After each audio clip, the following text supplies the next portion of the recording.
what is all this apologizing doing to us? Because we hear it on a regular basis.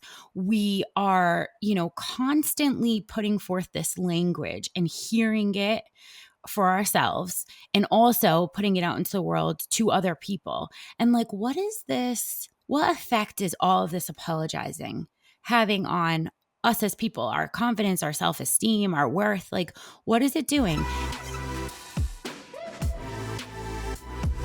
Hi, guys, and welcome back to the Thick Thighs Save Lives podcast. I'm Kelsey. Hi, I'm Rachel. We haven't been together, just me and you, for a while, I feel like. I know. Anytime we have a little break from that, I'm like, oh, we're back. I miss you. I know. I was going to say maybe it's for the best, but that probably, you went with a different vibe. It's so hard to come back from that. If a person goes in the totally other direction, you're just like, oh. Oh, you said something nice and I wasn't doing that at all. Yeah, and when it's me and you, we tried to get knocked down so many times today. I get knocked down. I get up again. We wouldn't die. We just wouldn't die. It was like the computers were like, nope, you're not recording today. And we were like, yes, we are. And then, can't tell us what to do. I want to record more now. It's unbelievable. So it's just like, and it's funny because at home, so I had to leave you to go in a different place to record with you because for some reason technology decided that works better. It's like, I have all my home things here which is basically just my son screaming snacks. But my mic at home like picks up so much more than the one at the office, which is like that's not what you want for your at-home mic. You want like the opposite.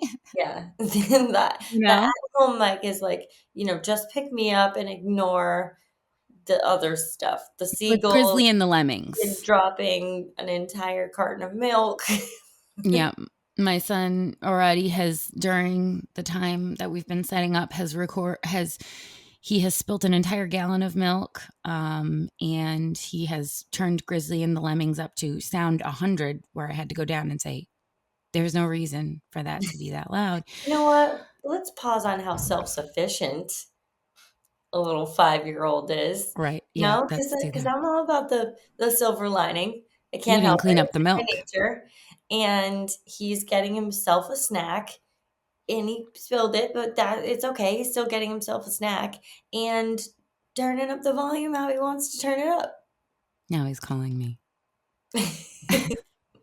Maybe. It's going to be great. He probably doesn't need anything. So anyway, speaking of just will not die, did you hear good news? The woolly mammoth's coming back. Did you hear that? The woolly mammoth? Yeah, I'm not joking. I don't know. What do you mean? It's coming back? They're bringing it back.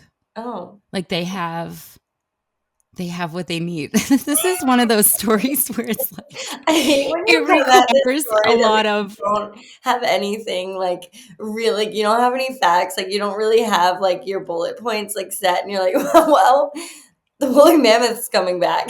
This is the thing. It required so much scientific knowledge, and I just came with none of it whatsoever. And I'm just presenting this as like, if you guys didn't know, they have the stuff that they need to bring the woolly mammoth back from extinction. Well, good news is that I'm sure some of our community members have the answer to this. They know what the stuff, whatever the stuff is that they need to bring the woolly mammoth. But most importantly, he's coming back. He and she. Well, so here's how it's going to go. 2027, they're bringing it back. And they're going to put it in the Arctic, and they feel real good about like something about, here we go. Here we go again. Something about the way it migrates and stuff is going to be really good for the Arctic and like the plant life there and like the migration pattern and like how it eats and stuff. It's going to be great. It's going to be a great time. The woolly mammoth is coming back. And it's like the wolves in Yellowstone, right? You don't know what happened now? That? You don't have any references? Like the wolves in Yellowstone. Can you hear him yelling, Mama? Oh, no. Okay. Well, you just keep him entertained for a minute. It's fun on a podcast when you have to you're the one person to to cut out for a second. Because then what are you talk about? I will tell you guys what we're going to talk about today, in case you're wondering. We are going to talk about some powerhouse language do's and don'ts. So this is a topic that came up because many of the women that I interact with on a daily basis do this thing. And I feel like it's a really big commonality, especially among women, and just language that we use. And that's not even just me feeling, there's an entire movement around it, and specifically how often women apologize. And don't get me wrong, it's a very complex issue because the reasons why it's not a question if women apologize more often than men, they do on a daily basis. And the thing about that is that their threshold for what they would consider an apology like worthy is much lower than men. So they consider more things to be worthy of an apology than men do. So therefore they tend to apologize more. So Can I just there's sneak back in here? Do I need like an intro to come on back, or can I just come right back? I'm it. back. She's back. I first of all, not surprising at all when I read that bit of research, that tidbit. Not surprising at all, but just the same, infuriating. Yeah. But I will say this: one of the reasons why I think you brought this up, and I was like, oh my god, yes. The reason why is I think this is really prominent professionally, Yes. especially Yeah. in like we work in an office that is vast majority women. Like Yeah. CBG is, very, very women heavy company. And we have a If lot of Mark doesn't women. come in, it's only Craig. And some days we have to declare no man Monday and kick him out. I mean, sometimes he's just ruining the vibe. I'm just so like we have very very few men in the office, and it's vast majority women, and what we see on a daily basis is this kind of playing out professionally. And I see it personally with friends. I see it I This is just so common. And I think that one of the things that we discussed when we were like building this episode out was, what is all this apologizing doing to us? Yeah. Because we hear it on a regular basis. We are, constantly putting forth this language and hearing it for ourselves, and also putting it out into the world to other people. And like, what effect is all of this apologizing having on us as people, our confidence, our self-esteem, our worth? Like, what is it doing? And yeah, not great. Yeah, not great. Not great. And I know there's some different camps on this about how often women apologize. And I have noticed it. I mean, people I interact with daily do it. And then when you're interacting with strangers, you kind of notice it and pick up on it more. And it's something that I've been noticing for months when it's something like I'm passing by people in the hallway. So you have kind of a thinner hallway here because we're in a mill building. So some of the hallways that like go between some of the big openings are a little bit smaller. So you're going in a hallway and you might be passing by someone. You might have to like just change a little bit of like your body in order for two people to get by. And almost every time women apologize and are the ones that are more likely to stop for me.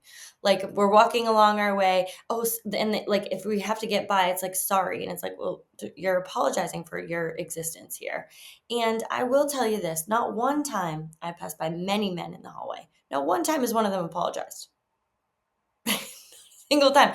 And I just want to say, like, these are examples because as we start to talk about this and some of the language that we're using, because we have a couple of examples and we're going to give you some alternative language to use. But the really important thing here is not that we want to be more like men, for sure, No, because not today, not not tomorrow, today, and not ever. no. And it's not that they are an example as this that anyone is striving for. So I want to make that really clear before we start to talk about alternative language because the threshold for empathy and for the need to apologize and to feel for other humans and to recognize where you have gone wrong is a strength of many women, and that they happen to, is a strength that we possess higher than men. So it's not like we're trying to emulate that behavior in any way. But when it comes to apologizing for your existence or for the space that you're taking up, we need to stop fucking doing that. Okay. I'm here for that. And, I'm really glad that you prefaced it with like, we're not setting men as this gold standard and we're not setting, refusal to apologize as a gold standard either. Like, we're not saying like empathy is just like, and humility is, two qualities that is just like, that is so yesterday. Like, none of that, none of that. But all qualities are really important to have in a balance.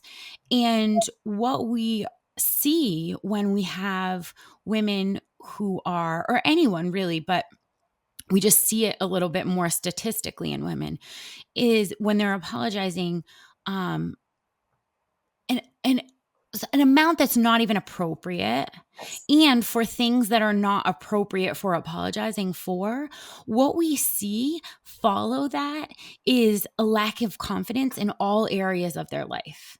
And that's what we're kind of trying to work against in changing some of this language and apologizing, is not, minimizing your humanity or your empathy or your humility. None of that. It's just all about making sure that everything is in a proper balance so that you are caring for yourself in a way that is appropriate and speaking about yourself and taking up space in a way that is appropriate. Yeah, 100%.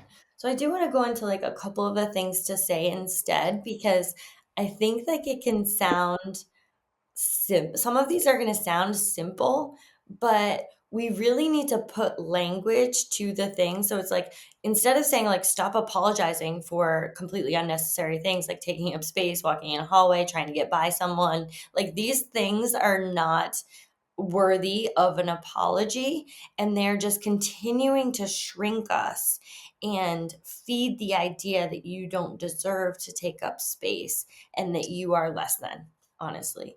So some of the things that, I would suggest doing instead of apologizing for someone as you're walking by them or you're in their way, excuse me. Simple. Simple, just excuse me. And like that doesn't mean you're not being rude. You're not like, we're not going in this other direction of like, well, I just don't apologize for anything. No, but you're not apologizing for your existence. You deserve to be here just as much as that other person. Excuse me, I'm acknowledging another person is here, but we're both working our way through something.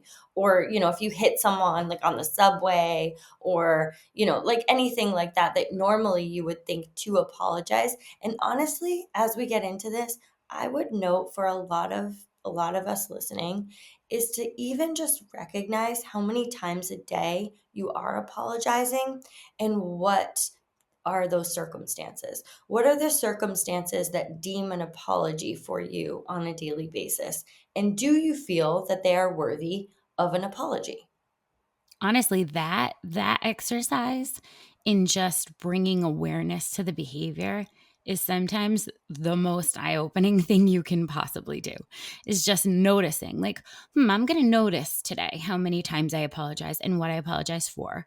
And then I'm going to think about at the end of the day, are these things, if I was to make, guidelines for things that I think are worth apologizing for, would these fit in the guidelines? Mhm. Walking in a hallway?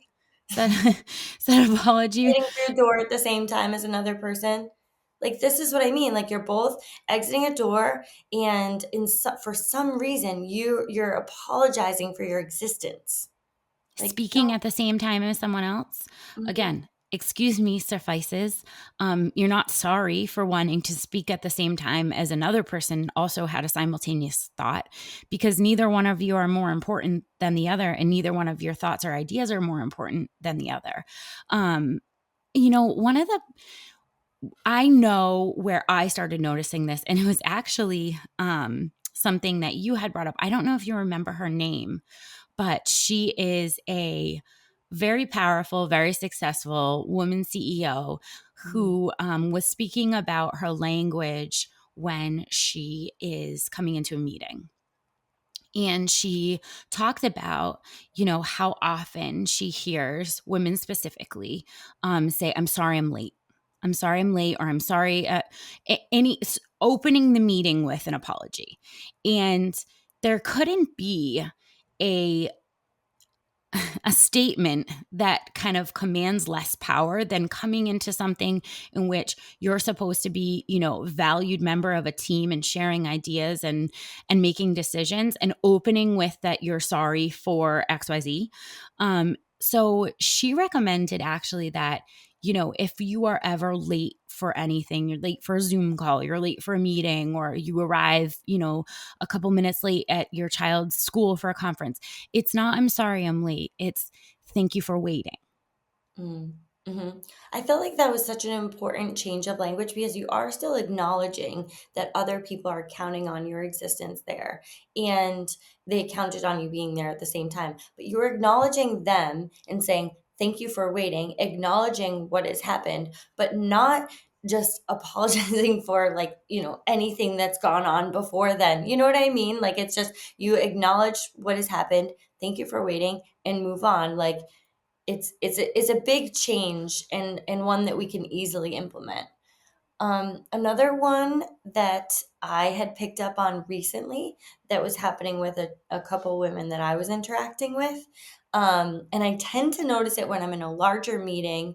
Um, with sometimes when people outside of CBG are involved, and you never you never hear the men do this, and someone from my team will do this, or just other women that I'm interacting with, and it's when a mistake is made and there is a follow up explanation for the mistake. And the example that I used was, I'm sorry, my brain is just mush today.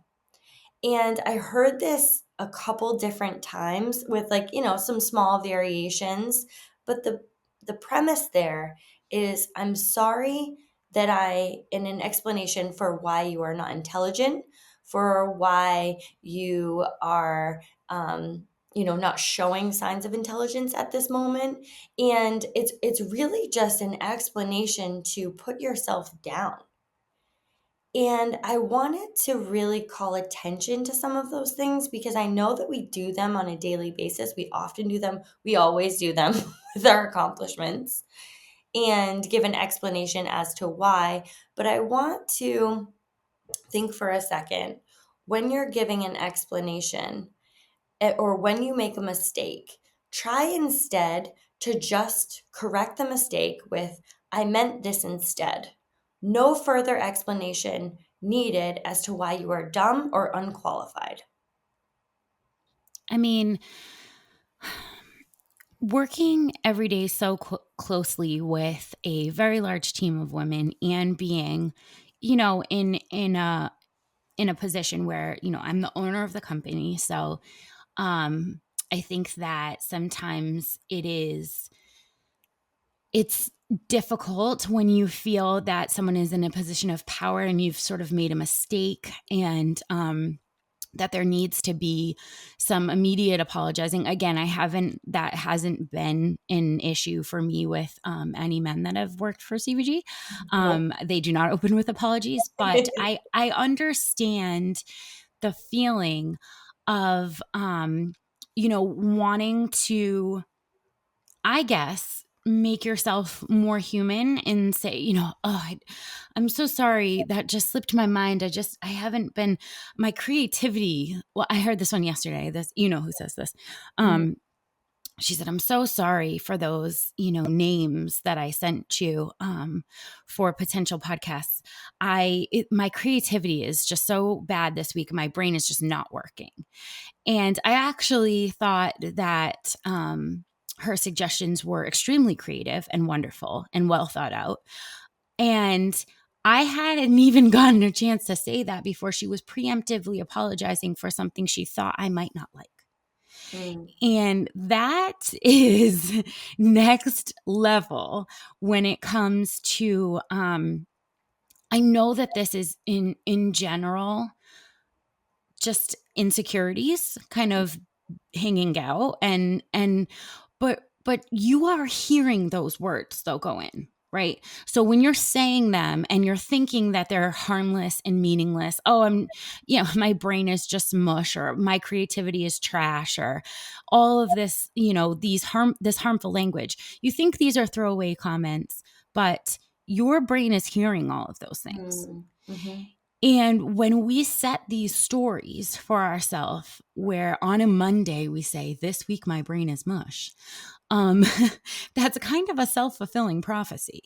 Yeah. And I worry about the dangers to generally women's confidence and their ability to succeed when they're constantly hearing these messages from themselves.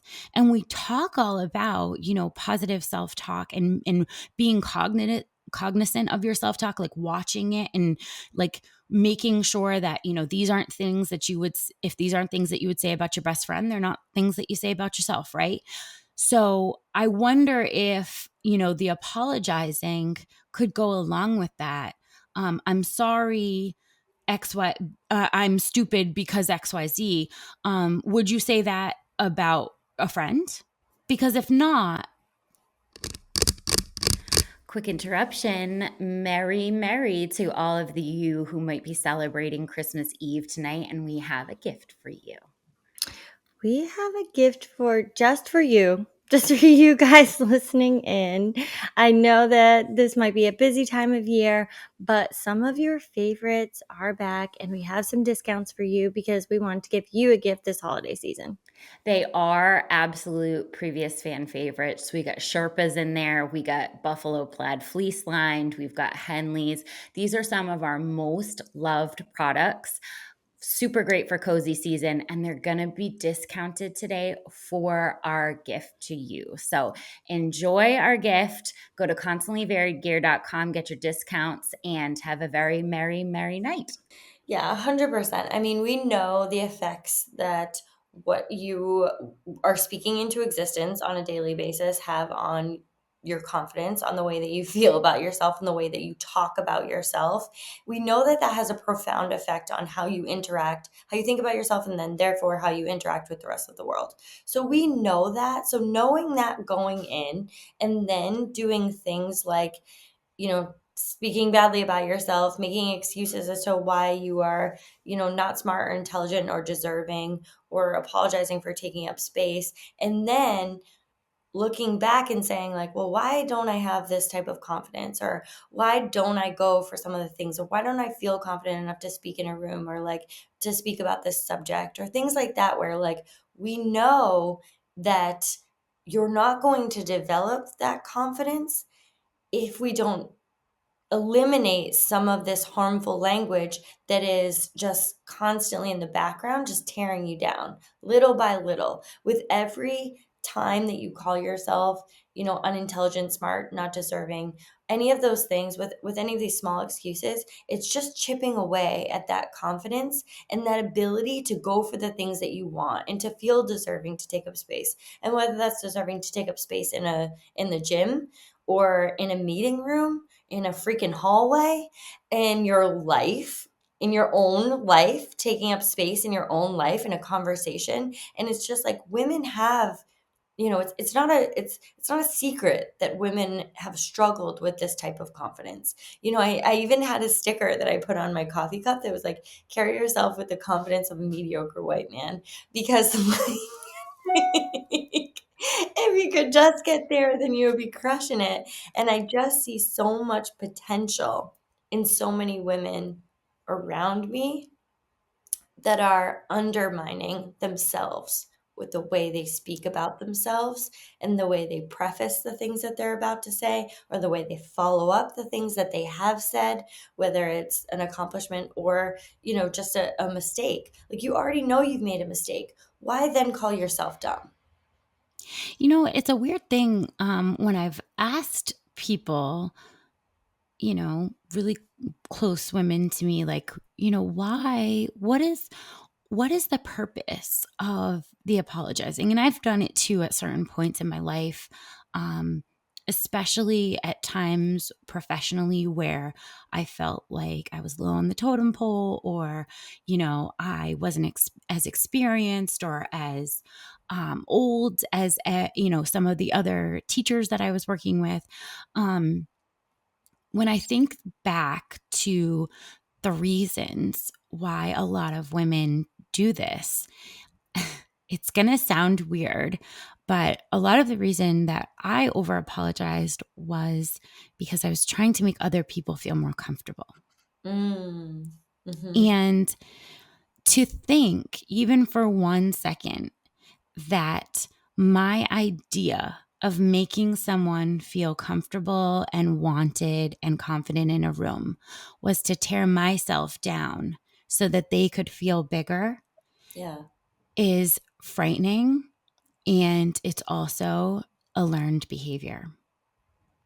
And it's also very common.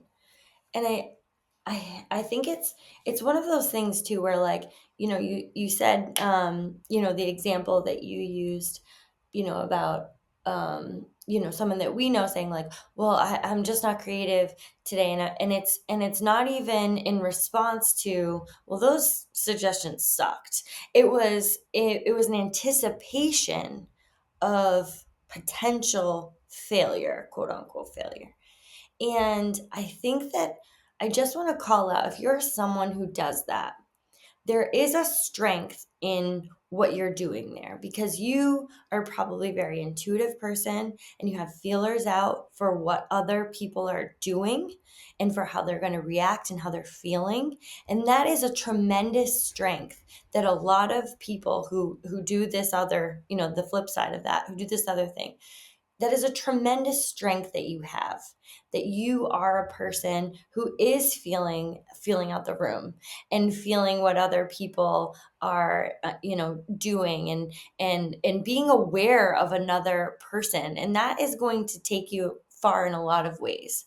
And we know with every one of our strengths comes some type of deficiency. And how I think of some of those things, because I know that some of my greatest strengths are also some of my biggest weaknesses. And I try to fill up the weak part of those just a little bit more, so that they're less of a downfall, right? Because I'm not going to get rid of them, because they provide my strength. Being a person who, you know, is intuitive and is thinking about someone else's feelings and responses, and is looking forward to their feedback, is also relying on that a bit too much and feels the need to maybe put themselves down in many ways in case it's just not right. Yeah, I think that, you know, self proclaimed people pleasers have a super hard time with over apologizing. And they equate those two behaviors as necessary for one another. In order to please people, I must apologize extensively and put myself down and make myself lesser in order to please them. And I think that that is a societal thing that is a learned behavior for many women. That if you can shrink, that will make other people feel larger, and that's what you want. That's how to please people, and it is in there to be unlearned, which is one of the most difficult things. Is something that you didn't realize was sort of put on you at a very early age in all kinds of social constructs and norms. And you didn't really sign up for it, but you ended up with it anyway. So that is, we just want to put out there that like these behaviors are absolutely, first of all, 100% not your fault.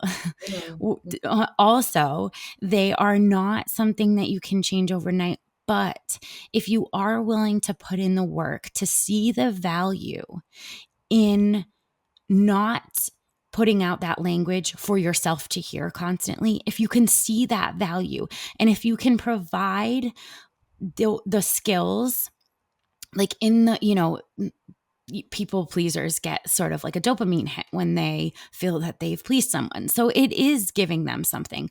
But if you can do that in a way that isn't harming yourself at the same time, like you said, there's so many different ways to, phrase this language instead of, I'm so sorry I'm late. Thank you for waiting. That gives the same exact dopamine hit to the people pleasers because you've recognized the other person was waiting, you've acknowledged them, you've spoken directly to them, and you've thanked them. That checks off all the nice boxes, and you didn't have to tear yourself down to do it.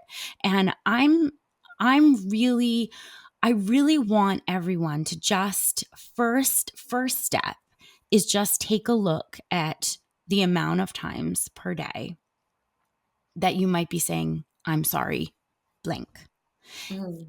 just a starter. And after that, you can decide what you want to do with it. But just noticing it is a really, really great first step, I think.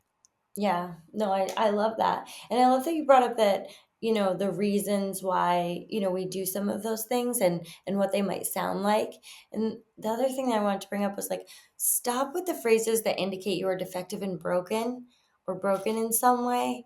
And that's another one of those things like I make people feel comfortable by, you know, saying that like that I'm defective or broken in some way so that I can build them up. Like, no, no, no. We don't need to put ourselves down to build other people up. You can build other people up from a source of strength and also recognize that you do that for yourself as well. It's like it's a very important thing and it's definitely not going to happen overnight. Let me tell you that.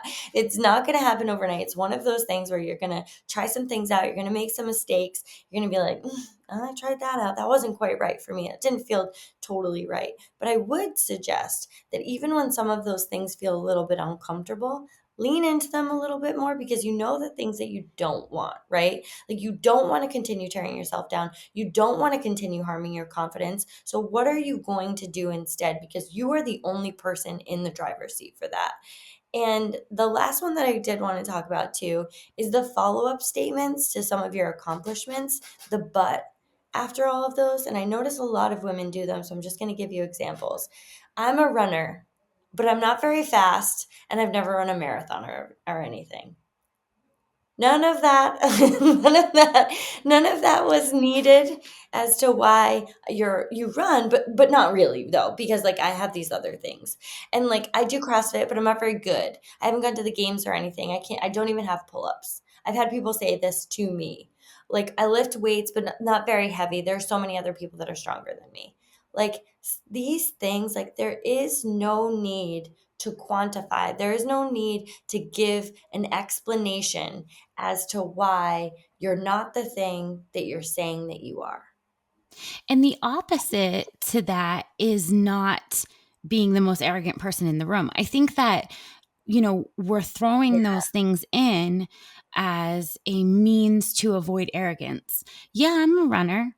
Like, if you just leave it at that, then people might think that you're good at that. And how dare you? How dare you think you're good at something? How dare you even? Did you just breathe right there? Did you just breathe? Okay, but I get it. That is more social conditioning. However, we can say the thing without the tear down after it and also not, come across as the arrogant bitch that we're all hoping to avoid because Oh God God. forbid they'll God put forbid. arrogant bitch on our tombstone. I hope they fucking put that on my tombstone. I know. I'm like hoping for that. But I no, know. but I mean, you But want to. we've had that. We've been conditioned to this in many ways because like I remember this experience happening to me when I was much younger, like just fresh out of college, and I had made a statement about one of my accomplishments, and it felt a little weird coming out, and it was the feedback that I got like made me feel the same way. I had said to one of the guys I was working with at the time that I was an all American. I'm an all American volleyball player and he said something along the lines back to me, oh don't something about me being arrogant, and I was like, that's a statement. I am an all-American volleyball player. Like there was there that's a statement. It's a statement of fact, and like that is what it It's is. also Like raining today. It's also raining today. Like, I didn't need to follow it up with like, well, but I'm not that good and I haven't played in a while and blah blah blah blah. Like, you know what I mean? Like, that would be more common and we get used to that type of thing. But really, to break that norm, like, we have to try some of those things out. Like, this is just a statement. Like, be intentional and confident with your statements. I mean, you can say the phrase, um, I'm an All American and I really love volleyball. Mm-hmm. Like that, like some people are kind of looking to soften the blow a little bit of the sounding of the arrogance. You know, I'm a weightlifter. I work really hard. Yes. Mm-hmm. I'm a mom and I love my kids. None of these things indicated that you were the best. They didn't also indicate that you were the worst. They just indicated that you were. Mm-hmm. That you were. You were the thing that you said you Whatever you were. say you are. And that it really ultimately is all that matters. Like, there's nothing that comes after. Like, if you say you're a runner, you're just a runner. There's no one waiting behind there being, well, how many miles have you tracked? Does that mean you're a runner? Nope. Nope, none of that's ever going to happen. It's just you are a runner, you are a mom, you love your kids. These are all just statements you are intentional about. And like, we we can just move towards these and stop tearing ourselves down along the way. I did want to end too with a power pose thing. And I know that there's some like a lot of people have mixed feelings about this. I listened to a TED talk about it a long, long, long time ago, and I want to say I wish I wrote. Oh, Amy Cuddy, that's who it was. It was a long time ago, so I might not get it right. But but I've used it ever since. So it's like common, like in my like common practice. And I want you guys to try it today. Okay, so if you stand up and put your hands above your head in like Y shaped, like you're doing the YMCA, your palms out and your chest up, your head up, your chin up, and like puffed. You know what I mean? Like your shoulders back. Take a deep breath in and just stay there for a second. It's like it's a thing, okay, guys? Like, it really is a thing, and sometimes when you're having a day, I've done this many times when I'm in the gym and I'm having a day where I'm just like, things are going wrong. I'm just kind of like down and like tearing myself down a little bit. And I start to go like, no, I need something that's going to bring me up. And none of the words are coming to my mind because I don't believe any of them at the time. But I can do something with my body. And that's, it's just an alternative for some of us who can't get our mind sometimes to focus. Sometimes you have to do something with your body instead. And it kind of refocuses both of those. That's one of the things that works for me. So I would suggest maybe that you try this today, add it in, and you take a deep breath and you just very proud. You know what I mean? Add that in today and see if it helps. I like it. It helped me. I just Doesn't it? sat And up it means so straighter. much I to feel spirit. So better. I maybe feel clearer in my mind. Like it helped me tremendously. And, if you're just taking one thing from this, I mean, sorry, not sorry. sorry, not Sorry, we're sorry. not sorry anymore. Oh God, can we stop being sorry? Let's stop being sorry. The end. Have a great week, guys. Have a great week.